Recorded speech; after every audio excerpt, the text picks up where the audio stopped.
because it messes with your psyche when you're tracked on how many errors you make. And your whole goal is just don't screw up, right? And so it can really mess with you. For all of you out there who might feel as though the messy middle is something that you only, it's something that you can only survive in, that's not the case. And you can definitely build evidence to actually show yourself the contrary to that. Conscious couples, business partners, and singles committed to attracting their dream partner. Welcome to the Conscious Couples podcast, where we share our life, love story, and combined relationship expertise to help you create and consistently cultivate the most magnificent, intimate relationship possible. Never again will you feel hopeless and alone in your intimate relationship challenges. Having accumulated thousands of hours coaching conscious couples and individuals all over the world, as well as starting and growing a global business together, Alan and I are here to guide you in all things relationships. Thank you again for tuning into the one place where it's not about you or me, it's about the we. Conscious couples and individuals from all over the world, welcome back to the Conscious Couples podcast for episode number 33. We are getting there together. We're getting there together. This is titled Thriving in the Messy Middle. Love it. Love it. Relationships are not perfect. No individual that I know is perfect. And one can expect that the only way to thrive is to live in the messy middle and to not strive for perfection on this podcast. We don't strive for perfection on this podcast. We strive for improvement. So as always, I just want to give a shout out to the Next Level Podcast Solutions team. Thank you so much for producing this show and so many others. Thank you for helping make this world a better place by spreading all of the personal development in relationships and health and wealth and all the things so that people can thrive in the messy middle.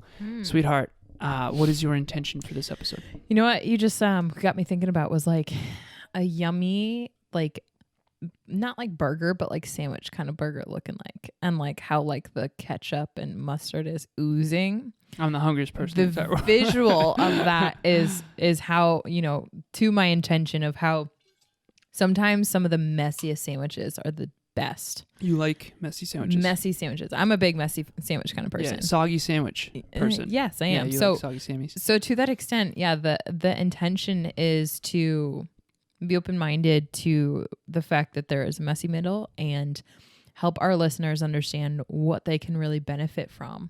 And honestly, what they're missing and what they're leaving on the table by not choosing to step into the messy middle with their partners. So we intend to help you thrive more in the messy middle. Wanting to be better is really, really important. Wanting to be perfect is actually quite a neurosis. It's very difficult to take a step forward if you're not allowed to stumble ever. Yeah. And that can be in your own consciousness. So we have a story that actually prompted this. And so I've actually seen this many, many times in my coaching before. But so we had clients that we identified one of the partners in the relationship, and we actually just did an event on fixed mindset versus growth mindset. And we had a really powerful quote at the end of that event. If you were there, you'll know what we're talking about, where the biggest bottleneck to the we, which is the relationship, is actually the most limiting belief in one of the me's. And so it's sort of like the weakest link in the chain type of thing, but I don't want anyone to feel bad about it. Okay, the goal is not to feel bad. The goal is to identify those links in the chain that are weak and then strengthen them. Yeah. So we're on the phone with one of our clients. We're very grateful to have several clients at this point. And one of the partners in the relationship had identified that they were reluctant to go into what they referred to as the finance pond. Yeah. And so we help our clients with, you know, achieving their goals together. It's not just about making the relationship better. It's about how do you make your dream life together? How do you build a dream life together? Yeah. And so they're working on their finances together. They have these big goals and dreams that they want to start optimizing and working towards. And so we're helping them really with a financial runway to set them up for their dreams. And we identified a deep limiting belief within one of the partners where he was afraid to go down the finance road because he had what we've now been referring to as all or nothing thinking, which is the opposite of thriving in the messy middle. Right. All or nothing thinking is, if I'm going to do this, I have to be perfect at it. Or if I'm going to do this, if it doesn't go right, I'm a failure. Mm-hmm. And so I'm going to let you kind of take it from here, love. But essentially, if you've ever found yourself or your partner not even starting something because they're so afraid of feeling like a failure or looking like a failure or being embarrassed, and they have this all or nothing thinking of, if I'm going to do this, I have to be perfect at it. And I see this all the time in podcasting and podcasters. Yeah. They're like, well, I'm not ready. The point is, you're never going to be ready. You've got to give it a shot. You got to jump in the water. And of course, you're going to get some mud on you. Right. You're going to be embarrassed. You're going to have sucky episodes. We have as well. Okay. But the goal is not to have a perfect episode or a perfect financial roadmap or a perfect relationship. The goal is to work together to become better and better and better and better. What are your thoughts? You just remind me of how much people have such a positive relationship with like having children, and like the people are so quick to dish out advice around like, you're never really going to feel like it's time to have kids. Like right. You're never really going to fully be ready. Like just like have kids, like just, create the most incredible beings and bring them onto this earth. You're never fully going to be ready. Right. It's kind of just like that.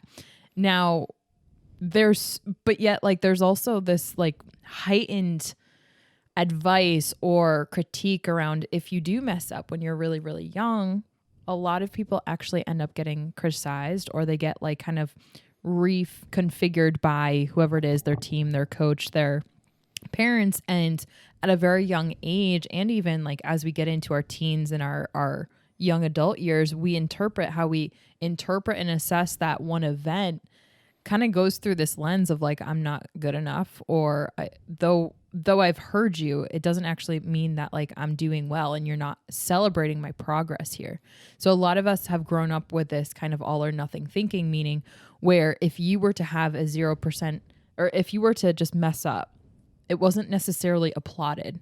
I can barely count on one hand the amount of households that I'm familiar with that ask at the dinner table. Sarah Blakely, I think she had mentioned how her father actually mentioned how like one time they would sit down, or growing up, they would sit down around the table and say, okay, like, how did you feel today? And like, when I first heard that story, it was so baffling to me because in my household, that question never came up. How did you feel today? Sarah Blakely is the CEO and founder of now actually Nordstrom bought Spanx, but Spanx. So she created Spanx, and she attributes a lot of her success. She's a multi-billionaire at this point now, super successful woman.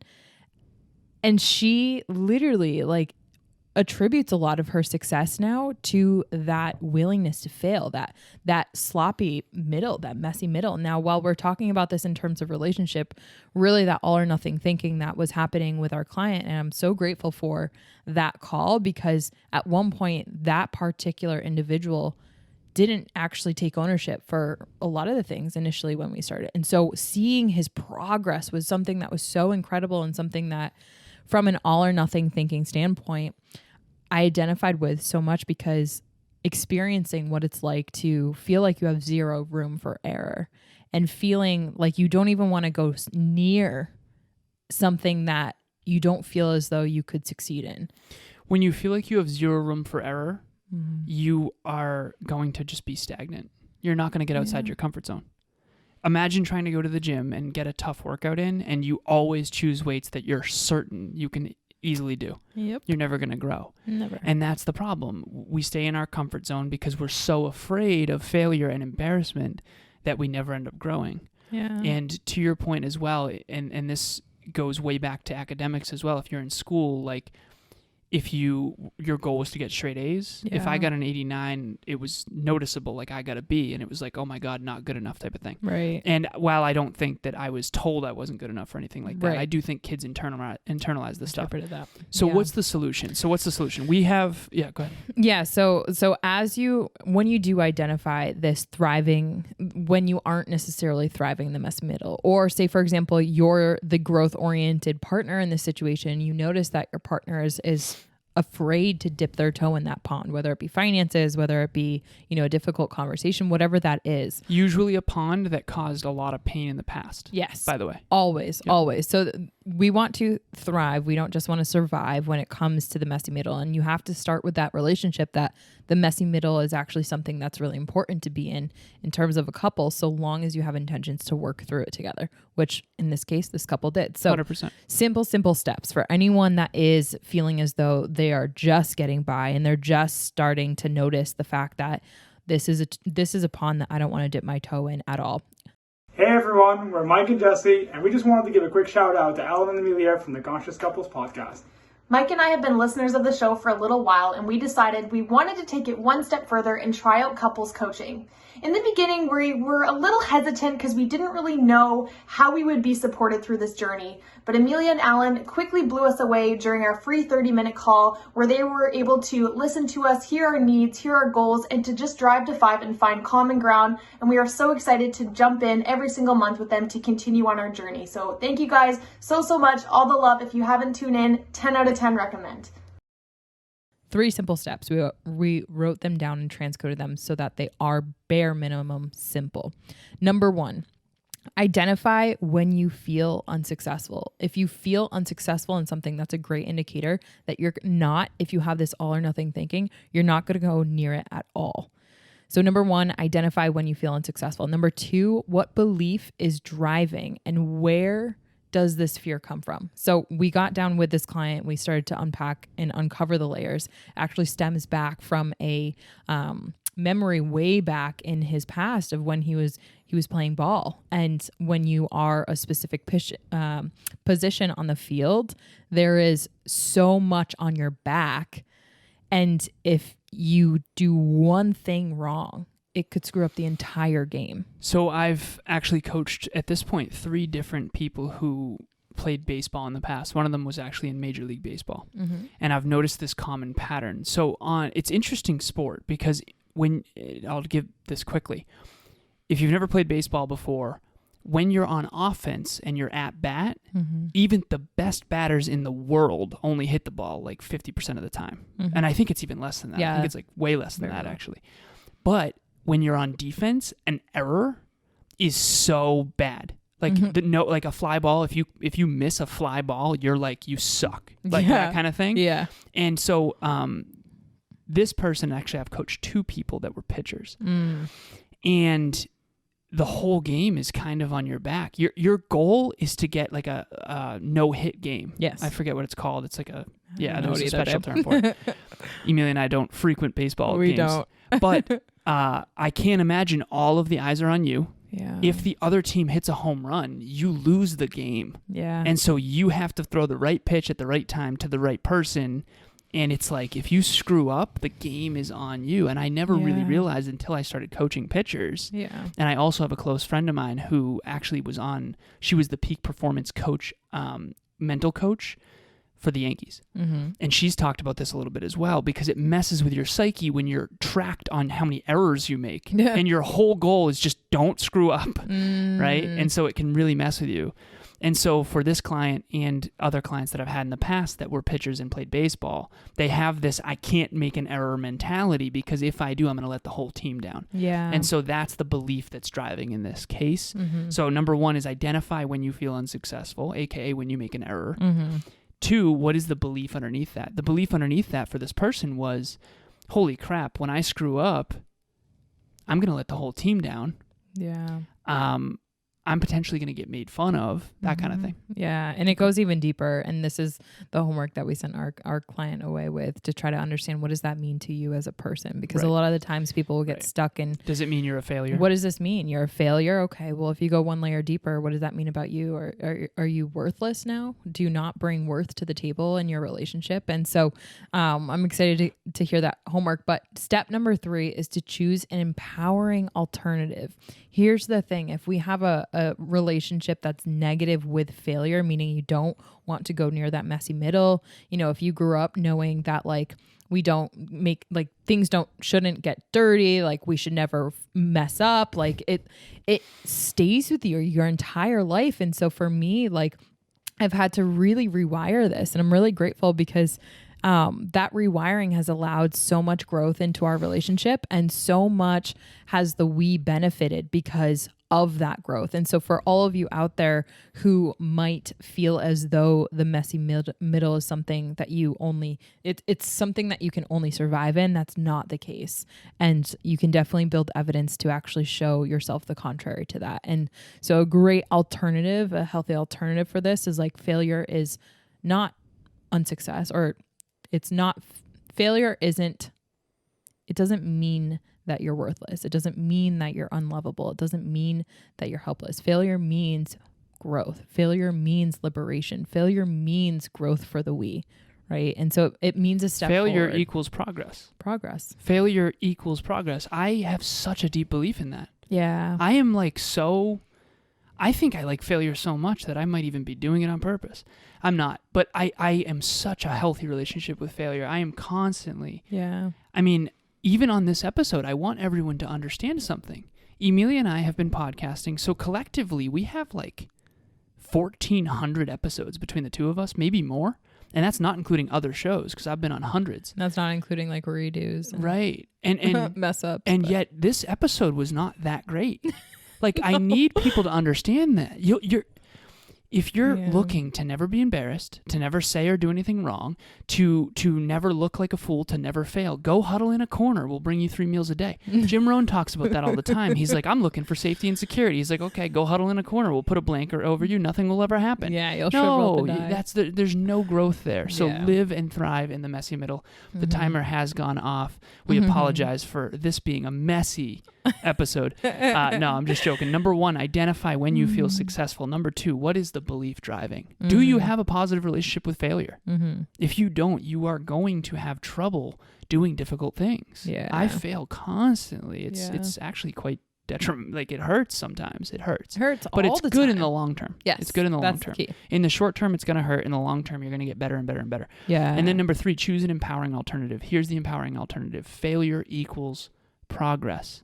Failure is a requirement. It is a prerequisite. Yeah. Michael Jordan talks about 29 times he was trusted to take the game-winning shot, and he missed. He's arguably the best basketball player to ever live. He says, I have failed over and over and over again, and that is why I succeed. And I know I talk about Michael Jordan too often. I get it, okay? But the reason I talk about him is because he was willing to fail more than everyone else. I think failure equals courage. And I think that not a lot of us are taught that courage looks like messiness. Because if you never want to fail, go do easy things for the rest of your life. Yeah. And no one wants to do that. No one wants to do that. Mm-mm. All right. So, as you know, Emilia and I do a Relationship Talks virtual event every single month. Every month. No matter how messy they get, they are always going to happen. This next one is building lasting trust in your relationship. And the trust is going to help you have certainty that you can fail and that you can be imperfect. So Thursday, October 13th, 7 p.m. Eastern Standard Time. You can either be there or you can be square.